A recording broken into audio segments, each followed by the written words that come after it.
materi kita yang merupakan pertemuan kita yang kedua ya dalam mata kuliah konseling rumah sakit. Nah, tema yang pertama ini adalah urgensi layanan konseling Islam di rumah sakit ya. Jadi sebelum kita lebih jauh, maka kita berupaya dulu untuk sama-sama mengetahui ya kenapa layanan konseling Islam di rumah sakit itu penting ya. Nah, yang pertama, jadi Allah Subhanahu wa taala, kita bagi yang beriman gitu ya, bagi seorang muslim itu mengetahui bahwa dalam penciptaan manusia itu setidaknya ada 4 dimensi yang terkait dengan kita sebagai manusia. Yang pertama adalah keindividualan, kemudian kesosialan, kemudian kesusilaan dan keagamaan. Nah, 4 dimensi ini tentu kita miliki semua ya. Jadi misalnya kita sebagai seorang individu ada hak-hak yang memang kita perlu penuhi ya. Ada kewajiban-kewajiban individu yang perlu kita penuhi sehingga itu yang kemudian nanti akan berperan penting dalam proses kehidupan kita. Nah, namun juga selain adanya kewajiban individu dan hak-hak individu, tapi juga kita memiliki dimensi yang lain yaitu dimensi sosial.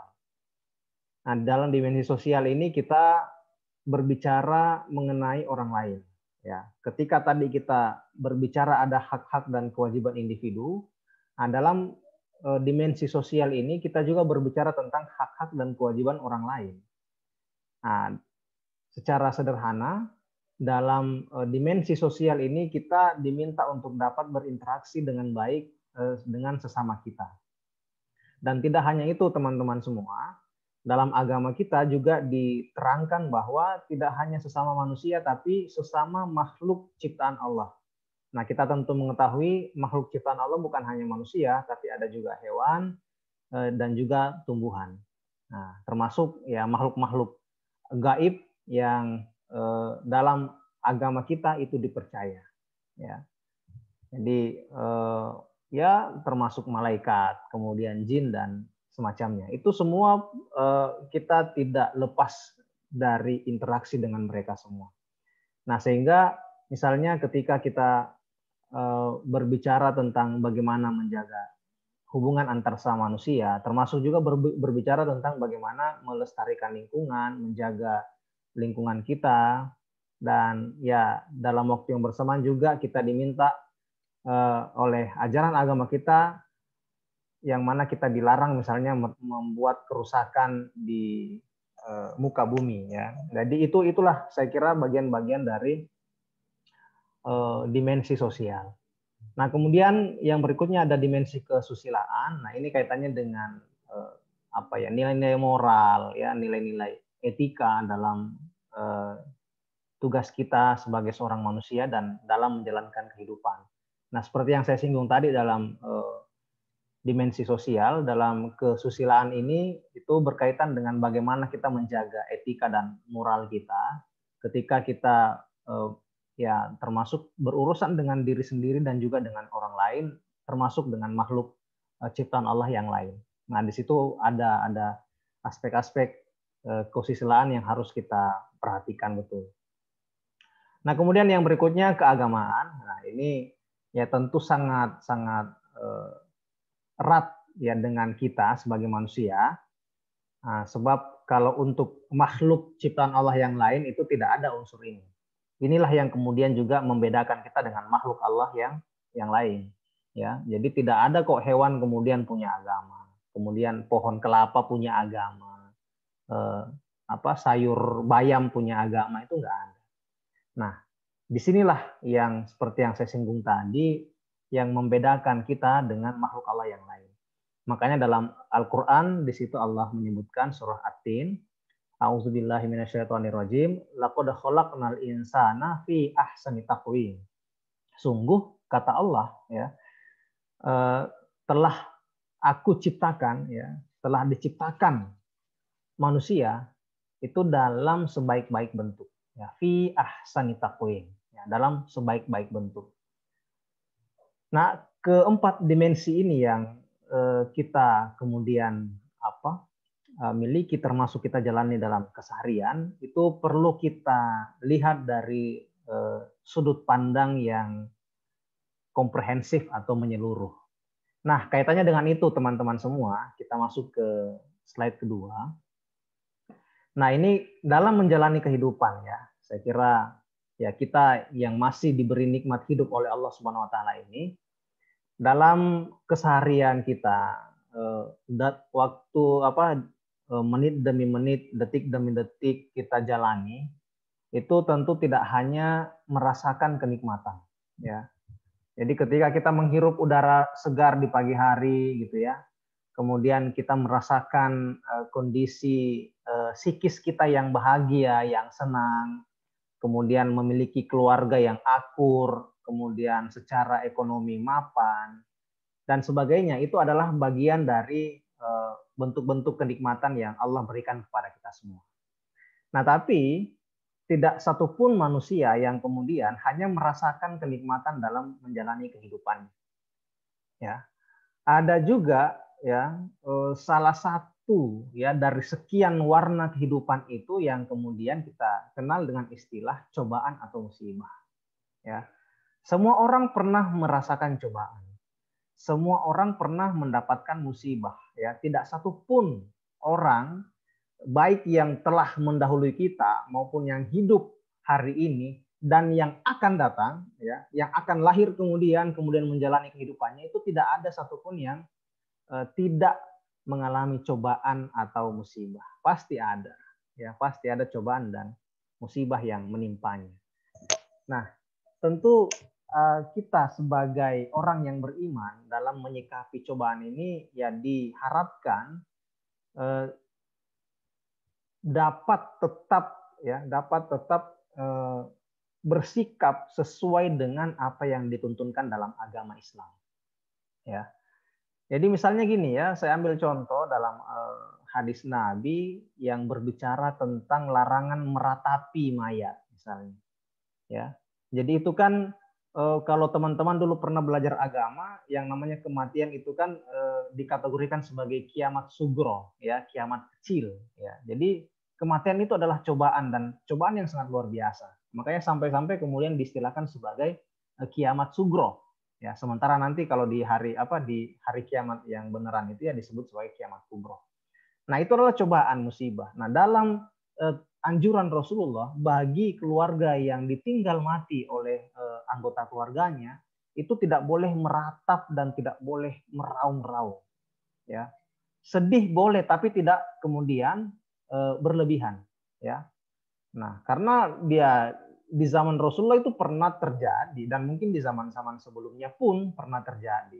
Bahkan mungkin hari ini ya, ketika orang yang secara spiritual mungkin kurang bagus ya, aspek spiritual, kemudian kecerdasan emosinya termasuk juga ya tentu terkait dengan pemahaman keagamaannya, ketika misalnya dia mendapatkan cobaan atau musibah yang seperti itu, maka dia terlalu berlebihan dalam memberikan mengeluarkan ekspresi, ya, meraung-raung, meratap-ratap, bahkan ya kalau di zaman Rasul itu ada yang sampai mencakar-cakar dirinya, melukai dirinya, merobek-robek bajunya dan seterusnya. Nah, itu adalah bagian dari bentuk ekspresi yang tidak sejalan dengan ajaran agama kita. Nah, jadi yang saya maksud dalam penjelasan ini adalah kita harus tahu bahwa tidak semua perjalanan hidup kita itu akan baik-baik saja. Akan ada cobaan atau musibah atau ujian yang Allah berikan kepada kita semua. Dalam ayat Al-Quran juga banyak kita temukan ya yang senada dengan ini. Misalnya ayat Al-Quran yang berbunyi A'udzubillahi minasyaitonirrajim, am hasibtum an tadkhulul jannah walamma ya'tikum masalul ladzina khalau min qablikum massatuhumul ba'sa wadh-dharra wa zulzilu, ya, hatta yaqular rasul wal ladzina amanu ma'ahu mata nasrullah. Ala inna nasrullahi qarib. Ya. Nah, jadi kalau dalam ayat itu Allah malah bertanya ya, bukan berarti Allah tidak tahu ya. Jadi Allah bertanya, am hasibtum an tadkhulul jannah. Apakah kalian itu mengira masuk surga? Gitu ya. Walamma ya'tikum masalul ladzina khalau min qablikum. Sementara kalian belum ditimpa ya sesuatu yang orang-orang terdahulu itu sudah pernah merasakan. Masathumul ba'sa, ya, orang-orang terdahulu itu ditimpa musibah, wadorro dan goncangan. Ya, wazulzilu, ya, kemudian diombang-ambing, digoncang sedemikian rupa cobaannya, ya. Hatta yakular rasul walladzina amanu ma'ah. Sampai Rasul dan orang-orang beriman ya bersama Nabi itu bertanya ya dengan segala keputusasaan yang dia rasakan, sampai bertanya gitu ya, mata nasrullah. Ini kalau kita dicoba terus, kalau kita diuji terus, kalau kita ditimpa musibah terus, kapan nih pertolongan Allah datang? Ya, mata nasrullah. Mana nih Allah? Mana nih Allah? Kok Allah nggak datang menolong? Nah, lalu kemudian dalam lanjutan ayat itu Allah menguatkan sekaligus menegaskan bahwa ala inna nasrullahi qarib. Ya, ketahuilah bahwa sungguh ya pertolongan Allah itu amatlah dekat. Nah, jadi ini saya kira satu ya ayat yang dapat kita jadikan sebagai dasar untuk menguatkan kita ketika cobaan dan ujian atau musibah itu menimpa kita. Ya. Karena ganjarannya surga, teman-teman. Ya, ganjarannya surga. Nah, kalau sekiranya kita apa istilahnya? Ya kita nggak ada cobaan, nggak ada musibah, itu ya mungkin bukan surga ganjarannya. Ya paling kipas angin aja ganjarannya. Ya. Nah, tapi ini ganjarannya surga, teman-teman, sehingga seperti yang saya bilang tadi, ini untuk kaitannya dengan penjelasan ini, kita pasti akan dicoba, tapi ada tuntunan dalam ajaran agama Islam agar kita tetap bisa mengendalikan diri ketika cobaan itu datang. Nah, ini sudah masuk dalam kajian ini ya, dalam bahasan kita mengenai urgensi layanan konseling di rumah sakit.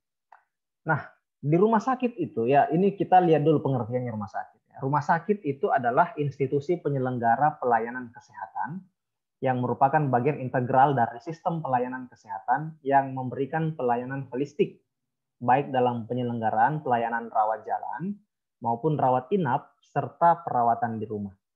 Hal ini sejalan dengan yang diamanatkan dalam Undang-Undang Republik Indonesia Nomor 44 Tahun 2009 tentang rumah sakit. Nah, jadi tadi ya, ini kalau kita coba kaitkan dengan penjelasan sebelumnya, ya dalam kehidupan ya gitu kita menjalani kehidupan ini ada nikmat, ada cobaan, ada susah, ada senang ya, ada tangis, ada tawa dan seterusnya. Nah, salah satu yang terkait dengan cobaan dan musibah yang dimaksud itu banyak kita temukan di rumah sakit. Nah, kaitannya dengan ya pasien dan keluarga pasien. Ya termasuk juga mungkin pegawai-pegawai yang ada di rumah sakit, ya tentu dengan cobaan yang berbeda. Ya. Nah, jadi kalau misalnya pasien dan keluarga pasien itu dicoba dengan sakit, ya maka pegawai rumah sakitnya ya mungkin dengan cobaan yang lain. Ya di luar rumah sakit misalnya. Ya bisa di keluarganya atau di tengah-tengah masyarakat dan seterusnya ya. Yang pasti ada cobaan. Nah, di rumah sakit itu dia adalah ya institusi penyelenggara pelayanan kesehatan. Nah, dan di situ saya beri highlight ya pada kata pelayanan holistik. Ya, jadi di rumah sakit itu untuk ya memberikan layanan kesehatan kepada pasien termasuk kepada keluarga pasien, maka rumah sakit itu dituntut untuk dapat memberikan pelayanan yang holistik. Nah, karena ini juga sesuai dengan amanat Undang-Undang Republik Indonesia. Nah, teman-teman semua, apa sih pelayanan holistik di rumah sakit? Nah, ini dia. Di slide berikutnya, pendekatan holistik yang dimaksud adalah mengintegrasikan seluruh komponen utama maupun pendukung dalam pemulihan pasien, termasuk memberikan rawatan fisik dan juga rawatan psikologis. Nah, bagi pasien dan keluarga pasien dengan memanfaatkan multidisiplin ilmu termasuk ilmu bimbingan dan konseling. Nah, jadi ini ya, holistik itu adalah menyeluruh ya. Nah, jadi dalam memberikan layanan kesehatan itu tidak hanya perawatan fisik ya, termasuk juga perawatan psikologis yang mana bagi petugas kesehatan itu diminta untuk memanfaatkan multidisiplin ya. Tidak hanya misalnya ya, anggaplah bagi dokter ahli jantung ya. Nah, itu memang tentu sangat diperlukan spesifikasi ilmu yang dokter jantung itu miliki ya, ketika menangani pasien jantung misalnya.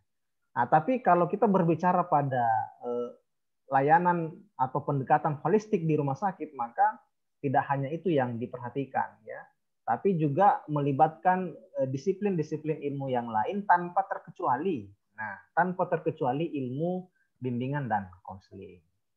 Nah, jadi itu teman-teman ya. Nah, selanjutnya di rumah sakit ya, seperti yang saya bilang tadi, itu pasti ada pasien ya, ataupun keluarga pasien. Ya. Nah, khususnya bagi pasien yang rawat inap. Ya, pasti kalau kita berbicara perasaan yang mereka miliki itu ada warna-warni ya. Pasti ada banyak sekali model-model perasaan yang kita temui pada mereka. Jadi ada pasien atau keluarga pasien yang sabar gitu ya. Ada yang tabah, ada yang ikhlas ya.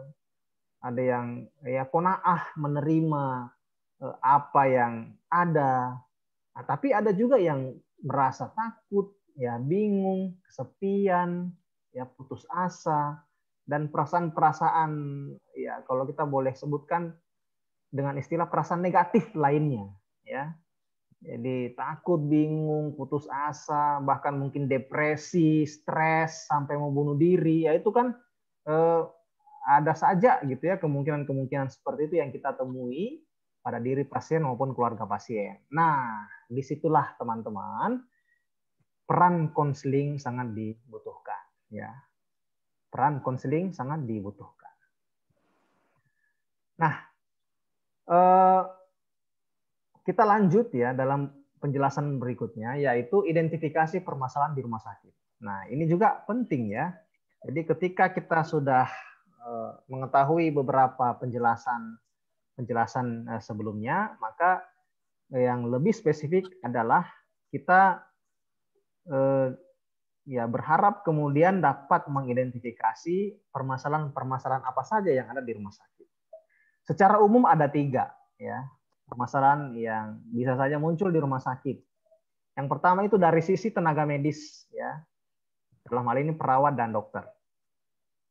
Jadi misalnya ya ada saja ya atau ada kemungkinan perawat maupun dokter itu tidak menjalankan amanahnya sesuai dengan tugas dan fungsinya ya. Jadi ada saja ya, sama halnya dengan kita berbicara misalnya tentang pejabat negara yang tidak menjalankan tugas dan fungsinya sebagaimana mestinya. Ya, kita dalam berita misalnya kadang menemukan ada pejabat yang ternyata dia korupsi, yang akhirnya ya kalau ketahuan ya, akan dipenjara. Nah, jadi ya kita juga tidak bisa membayangkan seluruh lini kehidupan ini diisi oleh orang-orang baik ya. Ada juga yang ya tidak melaksanakan ya justru melanggar apa yang menjadi tugasnya. Nah, jadi misalnya contoh ya, ini identifikasi, kita ngomong identifikasi permasalahan ya. Jadi kemungkinan masalah itu muncul di mana. Nah, jadi kalau di rumah sakit itu yang pertama bisa dari perawat dan dokter ya. Jadi misalnya perawatnya ya hanya tidak maksimal dalam memberikan pelayanan, ogah-ogahan gitu ya. Atau mungkin ada perawat yang malas-malasan sehingga dia tidak bisa menjalankan tugasnya memberikan layanan kesehatan yang maksimal kepada pasien maupun keluarga pasien. Ya. Nah, jadi itu bisa muncul seperti itu ya, atau misalnya dokter yang tidak profesional ya, karena ya kita juga kadang-kadang melihat di berita ada yang menjadi korban malpraktek ya. Jadi praktek yang tidak tepat sehingga justru bukan menyembuhkan pasien tapi menambah sakitnya. Nah, jadi ini di antara contoh-contoh dari masalah yang timbul dari tenaga medis itu sendiri. Lalu berikutnya yang kedua, masalah itu juga bisa muncul dari pasien dan keluarga pasien. Nah, seperti yang sudah dijelaskan sebelumnya ya. Jadi ya kalau misalnya pasien atau keluarga pasien yang bersangkutan misalnya dia tabah gitu ya, sabar menerima cobaan dari Allah, itu mungkin tidak terlalu masalah. Ya, tapi kalau misalnya sampai ada pasien yang takut, bingung, putus asa, bahkan depresi, ya mau bunuh diri, nah ini yang menjadi soal. Dan ini sudah pernah dirasakan oleh teman-teman kalian yang sudah PPL di Rumah Sakit PKU Muhammadiyah. Ya, jadi saya yang sudah 3 tahun terakhir ini terus diamanahi sebagai pembimbing lapangan di sana, itu mendapatkan banyak cerita mengenai jenis-jenis pasien yang seperti ini. Ya, bahkan ada yang ya itu tadi depresi sampai mau coba bunuh diri. Ya, ada pasien yang mau loncat dari lantai 2 PKU ya saat itu. Ya. Dan macam-macam persoalannya ya. Jadi ada yang stres dengan sakit yang dia alami. Saya pernah dengar cerita dari Binroh di PKU ya, dia cerita ada pasien itu yang stres. Kenapa? Karena dia sampai salah minum ya. Nah, jadi sebelum berangkat jadi dia itu petani begitu dan dia mau nyemprot ya lahan yang dia miliki. Nah, itu cairan Roundup ya, mungkin bagi yang akrab dengan apa cairan Roundup ini pasti tahu ya. Jadi cairan Roundup yang dia gunakan untuk nyemprot itu dia masukkan dalam botol aqua ya. Nah, jadi ketika dia di lahannya begitu di sawahnya, nah, dia kehausan gitu ya. Dan dia tidak sadar kalau ternyata di botol aqua itu bukan air minum ya, tapi cairan Roundup. Nah, jadi dia kemudian minum itu sehingga akhirnya dia ini merasa terbakar seluruh badannya ya. Apalagi ya ini organ bagian dalam yang sangat vital. Nah, itu dia sampai depresi gitu ya. Nah, mungkin dia menyesal gitu ya, kenapa bisa sampai hal itu terjadi gitu ya. Nah, jadi sampai menyesali apa yang baru saja dia lakukan sehingga ya dia mengalami satu sakit yang sangat luar biasa. Nah, ini contoh ya. Jadi kalau misalnya nanti teman-teman menghadapi jenis pasien kayak gini ya teman-teman harus bisa menghadapi ya. Makanya disinilah letak pentingnya konseling rumah sakit. Lalu berikutnya sistem manajerial rumah sakit. Nah, jadi ini dari sisi manajerialnya ya, dari sisi pengelolaan rumah sakit.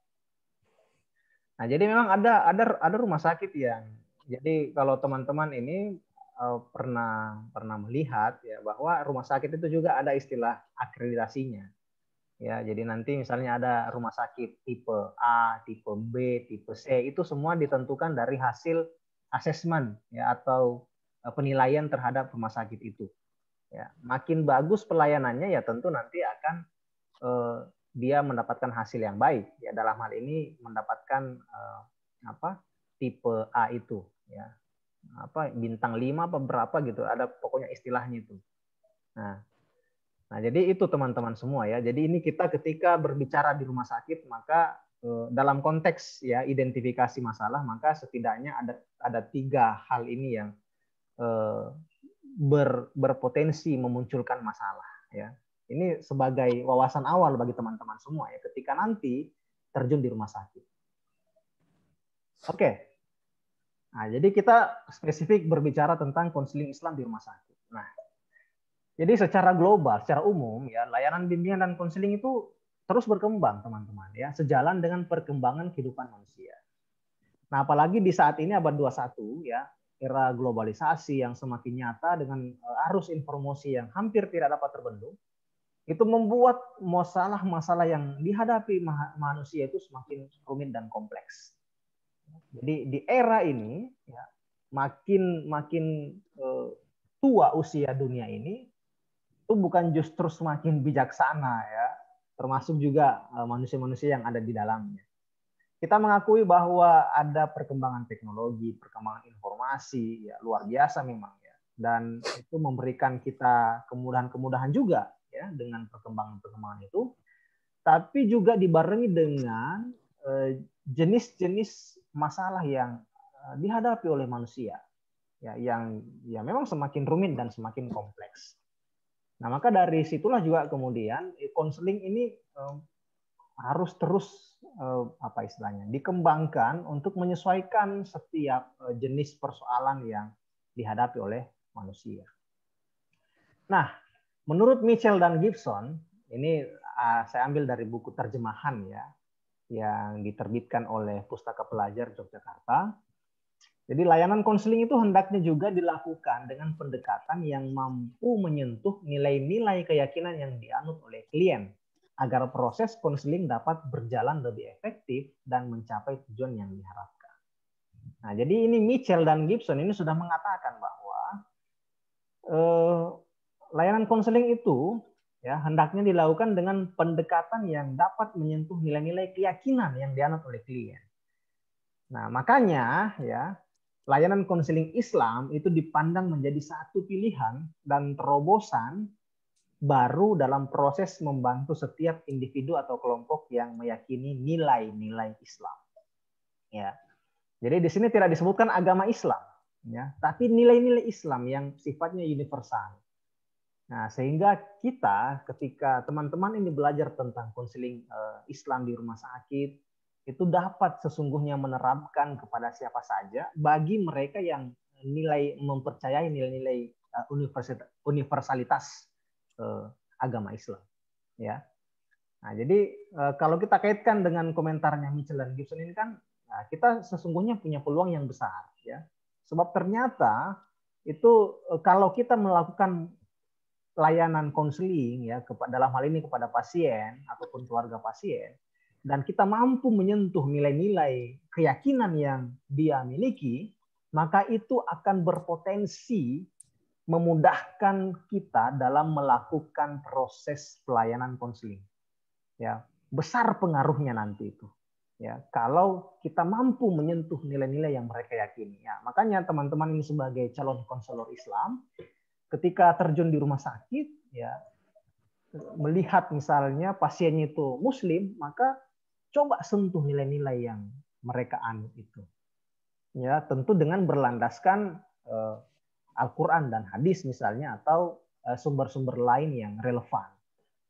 Nah, tentu dengan juga ya kalian terapkan teknik-teknik konseling yang memang sudah ada atau yang sudah teman-teman pelajari. Nah, jadi seperti itu teman-teman semua ya. Nah, ini sepintas saja, saya tidak akan menjelaskan panjang lebar. Nah, di rumah sakit itu setidaknya dia memiliki 16 fungsi. Ya, ada 16 fungsi di rumah sakit itu. Tugas dan fungsinya yang pertama adalah melaksanakan pelayanan medis, termasuk pelayanan penunjang medis. Kemudian melaksanakan pelayanan medis tambahan, pelayanan penunjang medis tambahan.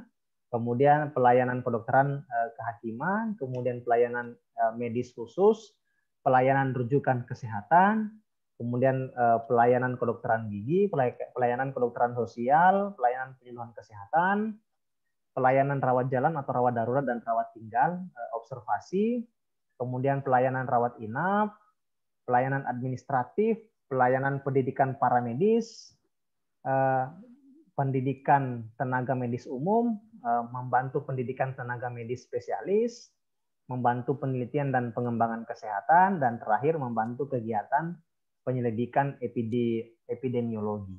Ya, jadi itu ada 16 ya, ada banyak sekali tugas dan fungsi di rumah sakit. Nah, di sini terakhir teman-teman, apabila dicermati tugas dan fungsi rumah sakit di atas, maka kedudukan konseling Islam menjadi sangat penting guna memperkuat ke-16 ya tugas dan fungsi-fungsi tersebut. Baik teman-teman semua, saya kira itu dulu pengantar dari saya. Untuk selanjutnya nanti kita bisa diskusi untuk mempertajam lagi pemahaman teman-teman mengenai tema kita di pertemuan yang kedua ini, yaitu urgensi ya pelayanan konseling Islam di rumah sakit. Mungkin itu dulu dari saya teman-teman semua. Terima kasih atas perhatian dan kehadirannya.